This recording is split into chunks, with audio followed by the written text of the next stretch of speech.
নমস্কার বন্ধুরা, নতুন একটি রেসিপি নিয়ে আমি মল্লিকা। আজকের আমি বানাবো আপেল দিয়ে চিকেন কারি।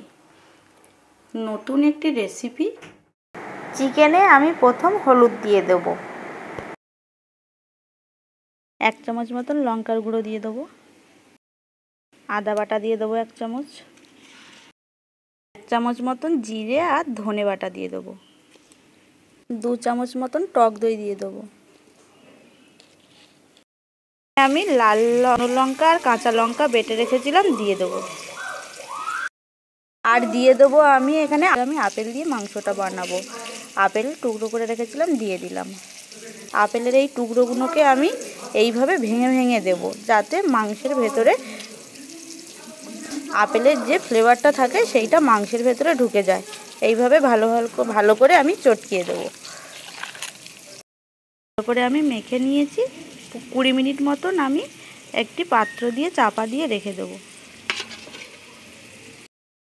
আলু খুব ভালো করে আমি ভেজে নিয়েছি। এবার একটি পাত্রে তুলে নেব। একই কড়াইয়ের তেলে আমি দিয়ে দেবো 3টে তেজপাতা, গোটা গরম মশলা, গোটা জিরে, পেঁয়াজ কুচি দিয়ে দেবো আমি রসুন বাটা দিয়ে ভালো করে পেঁয়াজের সঙ্গে ভেজে নেব। মশলা ভালো করে কষানো হয়ে গেছে। মশলার উপরে আমি দিয়ে দেবো মাংস। মাংসকে আমি মেখে রেখে দিয়েছিলাম, মাংস দিয়ে ভালো করে আমি কষিয়ে নেব।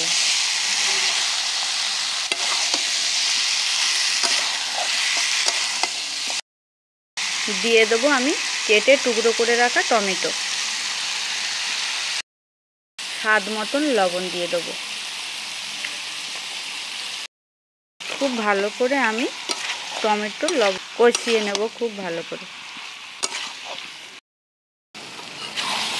করে আমার কষানো হয়ে গেছে। এইবার আমি দিয়ে দেবো ভেজে রাখা আলু।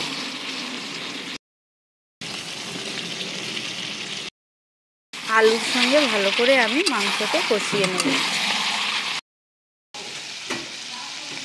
ভালো করে আমার চিকেন আর আলু কষানো হয়ে গেছে। এইবার গরম করে রাখা জল দিয়ে দেবো। আপনারাও চাইলে তরকারিতে সবসময় উষ্ণ গরম জলই দেবেন।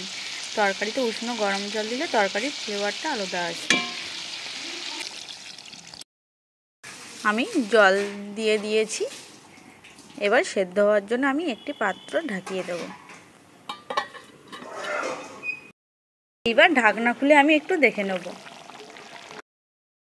আমার ঝোলটাই মাংস আলু সেদ্ধ হয়ে গেছে। আর আমি অল্প কিছু সময় ফোটাবো।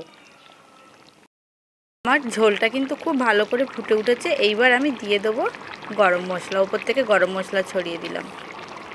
সেদ্ধও হয়ে গেছে। আপনারা এই সময় লবণ আর ঝালটা একবার টেস্ট করে নেবেন। আমার মাংসের ঝোল একদম তৈরি করা হয়ে গেছে। এবার একটি পাত্রে আমি নামিয়ে নেব। আমার একদম তৈরি হয়ে গেছে আপেল দিয়ে চিকেন কারি। যদি আজকের রেসিপিটি ভালো লেগে থাকে লাইক করবেন, শেয়ার করবেন, কমেন্ট বক্সে জানাবেন কেমন হয়েছে আজকের আমার রেসিপিটি।